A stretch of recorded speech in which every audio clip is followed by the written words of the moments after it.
Hi, I'm Courtney Eckerly here at Marketing Sherpa Summit 2016 in Las Vegas, and with me is Chris Keller, who is the Vice President of Marketing for Health Catalyst. Welcome. Thank you, nice to be here. So in your session, you're talking about how you decided to minimize the information gate on some of your content, and information gates are pretty common practice among marketers. So why did you decide to downplay it? Yeah, it's been a really interesting decision, and we're trying to be the non-marketing marketing group. So we've taken a controversial approach to educating the market. And what we've learned is that content is king, and content consumption is more important than actually capturing the information about that lead. There are a couple other ways that we've implemented to capture information and to know who's consuming what. And it turns out that when we unlocked the content, we increased our credibility, we increased consumption, and our sales teams, who are very active in the process, have had really good engagement and really good feedback from those prospects. Why is it seems such a small change, but why is it so important to your relationship with your customers? Yeah, it's interesting. We, as we think about that question, we've really tried to trust those prospects. And we've tried to create content that's there for content's sake, for education's sake first, instead of the traditional approach, which is to try and create a really strong hook and a reason someone's going to want to complete the form to get the rest of the content. And so we've essentially flipped the paradigm to say, what do prospects care most about first, and then what are our needs?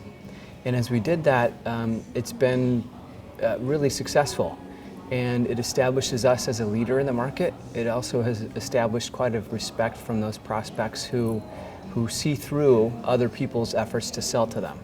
Yeah, I think one thing I've really noticed at this summit and from talking to people like you is that a lot of marketers now are sort of fighting against marketing in a way. They're like, well, why are we doing that? We've been doing this for a long time, but why? Is that what our customers want? What's going to be best for them? Mm-hmm. And what would you attribute that kind of shift in attitude to? Yeah, well, I think, with the rise of the internet and the rise of market automation tools and efficient websites, there was a movement to lock things down and to always have a quid pro quo relationship with their prospects, where if we give you value, then you give us information.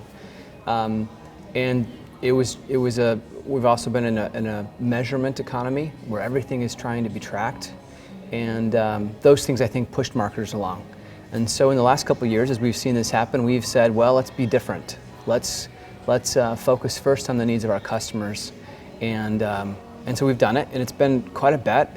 It's been difficult at times because we don't always have all the measurements.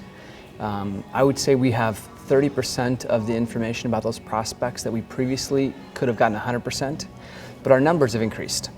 And as our numbers increase on content consumption, we fill the pipeline with people who are really interested and in the process trust us. And I think inherently what comes with trying to do something different is you get a lot of pushback. So what advice would you give to other marketers who are trying to do something similar to gain that buy-in? Yeah, it's been really important to have a key executive leader who believed in this, and we actually have two, our Chief Marketing Officer and our CEO. And because they both believe in the value of educating, they have made long-term bets. And so we've probably spent the last 3 years creating content and pushing content out to the market in substantial ways, and it probably took 18 months for us to see the payoff. In other organizations that are short-term focused, they would have stopped the pilots. They would have stopped the process and said, look, we're not getting the information, we're not getting access to those prospects like we expected, so let's stop and let's go back to the traditional approach. So back to the point, I think it's executive leadership, executive sponsorship, and a long-term view of the value of the investment. Okay, great. So what would you say with the results that you've seen?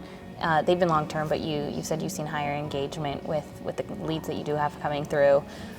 What has this led to with the way that you're dealing with your customers now? Yeah, that's a really good question. I'll answer it from perhaps two perspectives. We're in an interesting market, and there's a subcategory to our market that's very complex and full of alternative vendors. In fact, there's about 115 vendors that compete in our space, but we're different. And so creating content and providing valuable content has allowed us to step outside of that cluster, that noise, that clutter. And it's allowed us to own our market subsector. And owning that market subsector has made the biggest difference. As we've continued to grow, as our prospects have searched for solutions and had to cut through the clutter themselves, they see that we're helping them along the way. They respect that leadership, and so have the analysts, the third-party groups who measure vendors in the space. Okay, great. Well, thank you so much for taking the time to sit down with me. You're welcome. Nice to be here. And if you would like to see more content, please go to marketingsherpa.com.